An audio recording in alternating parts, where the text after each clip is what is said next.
She said, "It's a girls-only vacation, don't be a clingy boyfriend." Then her Instagram filled with photos of her with other men. I honored her request not to be a boyfriend by stopping entirely. Her "Why is your status single?" texts started once she realized I agreed. Hey everyone, hope you're doing well. Got another wild story today. Make sure to stick around till the end, and don't forget to subscribe if you haven't already. There's a big difference between a partnership and a stepping stone. A real partner helps you build a foundation. A stepping stone is just something someone puts their foot on to get to the other side. For the last 5 years, I thought my girlfriend Ashley, 28F, and I were building a foundation. Turns out I was just the rock she was standing on, trying to get a better view of the other side of the river. I'm 30M, a pretty simple guy. I own a small custom carpentry business. I work with my hands, I build things that last, and I'm proud of it. I make a decent living, enough to buy a small house and live comfortably. Ashley works as a receptionist at a high-end real estate firm. It's a job that puts her right at the edge of a world of serious wealth. And for the last few years, she's been staring over that edge like it was the promised land. Her best friend, a girl named Emily, comes from old money. The kind of money that's quiet and a little terrifying. Ashley got absorbed into Emily's friend group, and it changed her. Suddenly, our life wasn't good enough. It was all about keeping up. The brunches that cost more than my weekly grocery bill, the weekend trips, the clothes. I tried to be supportive, but I could see it wearing on her. She was a Honda Civic, trying to keep up in a race full of Lamborghinis, and the engine was starting to smoke. Last year, she begged me to buy a specific brand of luxury watch before we went to one of Emily's parties. "Everyone will be wearing one, Mike," she'd said. "I don't want to be the only one whose boyfriend looks like he doesn't belong." The watch cost $4,000. I told her no. I told her I belong wherever I am because I'm comfortable in my own skin, and if her friends judge me for not having a fancy watch, then they're not people I care to impress. She didn't speak to me for a week. So when she told me she was invited on a girls-only vacation to go yachting in the Greek Isles for 2 weeks, I knew what was coming. The trip was being paid for by Emily's father. It was a golden ticket for Ashley to live the life she dreamed of. "It's just us girls, Mike," she said, her voice a little too bright. "I just want to relax and not worry about anything. So please, don't be a clingy boyfriend. Let me have this." The way she said, "clingy boyfriend," felt like an insult, like my very presence in her life was a weight. I knew what she meant. She didn't want her normal tool belt-wearing boyfriend cramping her style while she was trying to blend in with trust fund kids. "Okay, Ash," I said. "Go have fun. Don't worry about me." She left 2 weeks ago, and for the first week it was just radio silence. Then the pictures started. Her Instagram, which I'd muted but not unfollowed, started to look like a brochure for a life I couldn't afford. But it wasn't just pictures of the ocean and fancy dinners. It was pictures of him.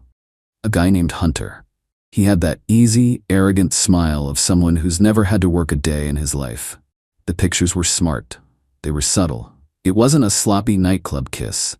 It was a series of carefully crafted, soft launch photos. A group shot where his arm was draped possessively around her. A picture of her wearing a pair of sunglasses that were obviously his. A candid photo of the two of them laughing alone on the deck of the yacht at sunset, posted by Emily with the caption, "Don't they look perfect?" It was a strategic campaign. She wasn't just on vacation. She was auditioning for a new life. The final picture was posted yesterday. It was just her, holding a glass of champagne with the caption, "Decided to extend my trip a little longer to explore some new, exciting opportunities." That was it for me. It was like looking at blueprints for a project and finally seeing the fatal design flaw you'd been missing. This wasn't a crack in the foundation. The whole structure was rotten. She wanted to be part of that world, and that world didn't include me. So I decided to help her with the demolition. She didn't want me to be her boyfriend. Fine, request honored. I spent an hour last night going through my social media. I untagged myself from 5 years of memories. Then I changed my relationship status to single. I didn't do it out of anger. I did it out of a weary sense of realism. You can't be in a partnership with someone who is actively applying for a new position. Update: The first text arrived this morning, about 24 hours after I changed my status. It wasn't from Ashley. It was from Emily, her wealthy best friend. A single imperious line. "You need to fix your Facebook. You're embarrassing, Ashley." I have never disliked a person more than I dislike Emily. I replied, "No, I think it's correct. Have a good day." And then I blocked her. An hour later, Ashley's texts began. It was a storm of panicked, angry messages. "Mike, what is going on? Why does your profile say you're single? Emily told me what you said to her. Are you insane? All of our friends are asking me what's happening. You're making me look like a fool in front of these people." This is exactly what I mean when I say you're clingy and insecure. You can't handle me having a good time without you. The lack of self-awareness was breathtaking. I let her spiral for a bit before I called her. She answered immediately. "What is your problem?" she yelled. My voice was quiet. I was in my workshop, the smell of sawdust in the air. It felt a million miles away from her yacht. "No problem, Ashley. I saw your post, the one about extending your trip for new opportunities. It seemed pretty clear. I just updated my status to match yours." "That was about my career," she sputtered, a lie so flimsy it was insulting. "And Hunter is just a friend, a new friend. You don't even know him." "I know what I see," I said. "I see a woman who is building a new life that doesn't have a place for me in it. And that's okay. I'm not even mad, Ash. I'm just done. You wanted to be free to run in that circle, and now you are. I'm not going to be the clingy, working-class boyfriend holding you back anymore. I'm making it official. You can't break up with me over a text message or a status change," she cried, her voice cracking with rage, not sadness. Her main concern wasn't losing me. It was the optics of it all. "I'm not," I said. "You broke up with me when you decided our life wasn't good enough and started auditioning for a new one. I just did the paperwork." I told her that when she decided to come home from her extended trip, she should make arrangements to get her things. I told her I wished her luck with her new opportunities. Then I hung up. It didn't feel like a victory. It just felt like closing a drawer. A part of my life was over, and I was the one who had to clean it out. Update 2. Ashley came back from Greece last week, not with a tan and a new billionaire boyfriend, but with a chip on her shoulder and 2 empty suitcases. She texted me, demanding a time to come get her things. She showed up yesterday afternoon. I had spent the week packing. It was a strange experience, sorting through 5 years of a shared life. I packed her clothes, her makeup, her massive collection of shoes that she could never really afford. I found receipts for things I'd bought her, gifts for birthdays and anniversaries. There was no anger, just a quiet sense of finality. I was packing up a version of myself that no longer existed. The guy who thought this was a partnership. When she walked in, she looked around the half-empty apartment and scoffed. "God, you really did it?" "I told you I would," I said, pointing to a neat stack of boxes. "That's all your stuff?" She ignored the boxes and launched into the speech she'd probably been rehearsing for the entire flight home. It was about how I was insecure, how I'd thrown away the best thing that ever happened to me, how I didn't know how to support an ambitious woman. I let her finish. When she was done, I just said, "A friend of yours sent me a text yesterday, Ash, one you sent to Emily. The one where you told her you were trying to figure out how to leave me without looking like the bad guy." The color drained from her face. I guess one of the less loyal members of the brunch brigade had a conscience after all. "Yeah," I continued. "She also told me that your plan was to make me so miserable with your complaints that I would be the one to end it. So you were right. You succeeded. Congratulations." She switched tactics. "You know, I put a lot of work into this place," she said, her voice turning cold and businesslike.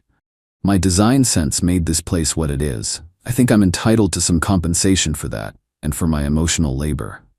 I actually laughed. I couldn't help it. "Your emotional labor? You mean the stress you put me under trying to keep up with your rich friends? And the stuff you decorated with?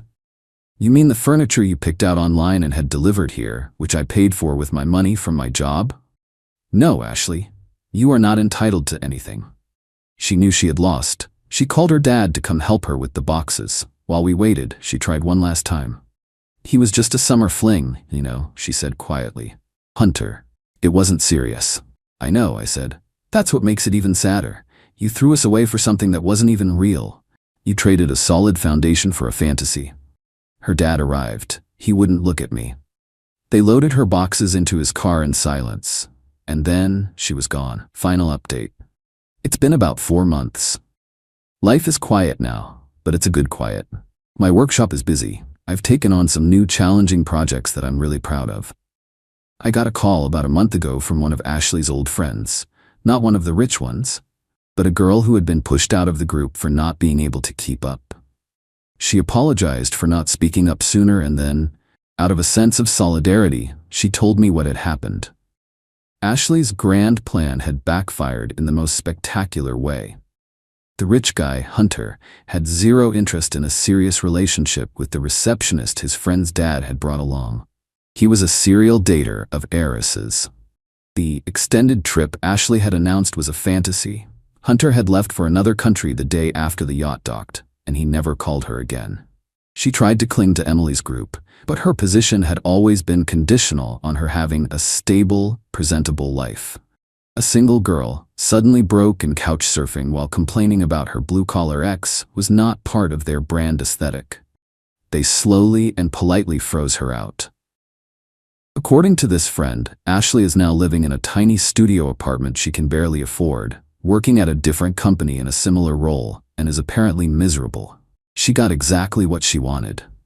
She was untethered from her boring working-class boyfriend. She was free to chase the life she thought she deserved. It just turns out that life didn't want her back.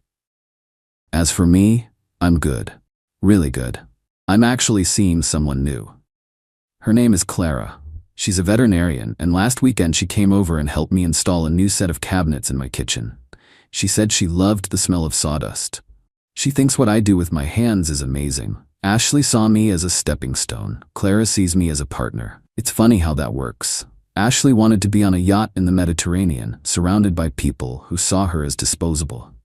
I'm happy right here, in my workshop, covered in sawdust, with someone who values things that are real and built to last. I guess we both got what we wanted.